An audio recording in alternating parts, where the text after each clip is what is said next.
Thikoni ni thutha wa ngari ya MC wa Oldonyiro guthie na kigu hakuhi na darasha ya KMC kaunti-ini ya Isiolo. Riu muingi ni uritio kwihuga mbura ya muniko iria ithiite na mbere na guthandana niguo kugitira mioyo na indo.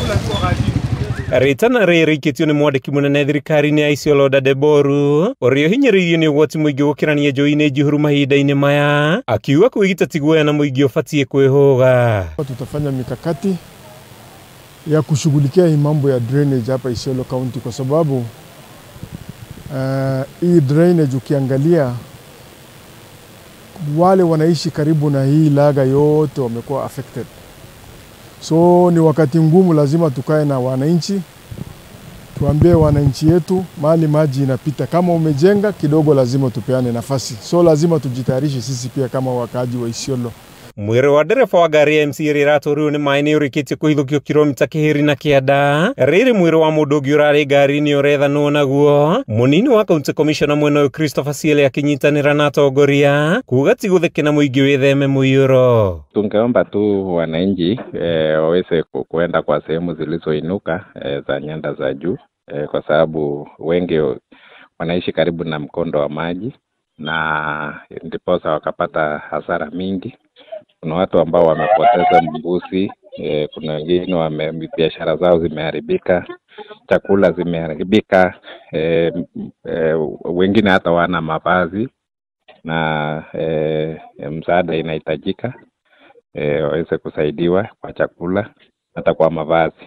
Maya mokite ri muingi wa Soko Mjigoro kaunti-ini no thiete na mbere na gutara hathara thutha wa indo cia guthukagio ni mbura utuku wa gatano ga kiumia giki. Muingi ukiuria thirikari nene na Isiolo kumateithia kwiyukiriria ringi amu biashara ciao ni irikitie guthinekana. Kusema kweli tumeathirika.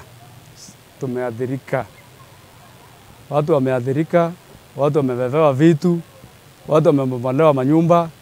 Ukiangalia saa hii mali tuko hapa, nyumba imebomolewa 3. Ukienda pande hii kanisa imemolewa. Ukienda pande hiyo nyingine, hiyo watoto sijui hata wataenda, hiyo shule yote imekatwa na maji. Tunaomba serikali ya kaunti ya Isiolo ione venye itatusaidia kwa sababu watu wameathirika sana. Hapa kuna wamama wamebomolewa, mavibanda zetu zimeenda, maunga zimeenda, wengine wako na maduka pale wholesales. Yaani biashara kidogo kidogo hii inaitwa Asla Nation.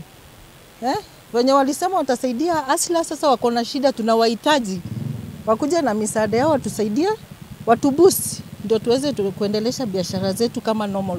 Kama wale walikuwa wanatengeneza hii karabati waliweka box karabati, hatungekuwa na hii matatizo leo hii. Na hii shida haijatokea leo. Kwa miaka mingi tumeishi kushuhudia hasara nyingi kama hii.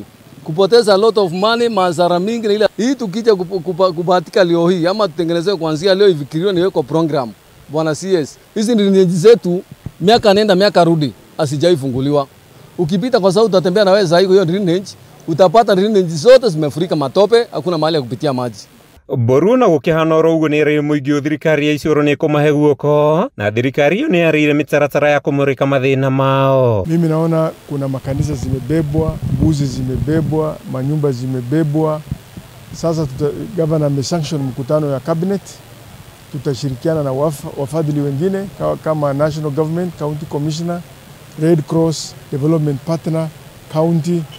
Tutakaa chini tuone vile tutasaidia wale wameathirika. Handu-ini ha Kameme TV, ritwa riakwa ni Mathew Ndung'u wa Mbugua.